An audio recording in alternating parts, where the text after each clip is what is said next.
Dobrý den, vítáme vás z včasného varování televize Svět. Sníh už začíná padat zase.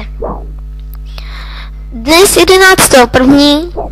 už od 15:37 zaznamenáváme na radaru první vlnu sněhu.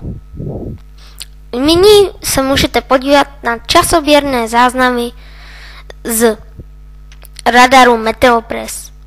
Více vás budeme informovat už dneska nebo zítra. Pro televizi Svět Roland Fries. Zase rozkvetou okna jeslí, děda Mráz tam kvítky kreslí. Zase pojedem na sadní, Padá sníh, padá sníh, padá sníh. zase vyběhnem na klouzačky. Budou pády, násky, plačky, si mi neužít, byl bych zích. Padá sníh, padá sníh, padá sníh. Koule lítají sem a tam, Taky já už jsem jeden slíz, sněhu za krkem spoustu mám.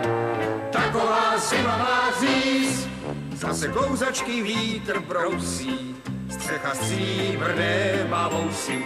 naše červená tváří smí. Padá sníh, padá sníh, padá sníh.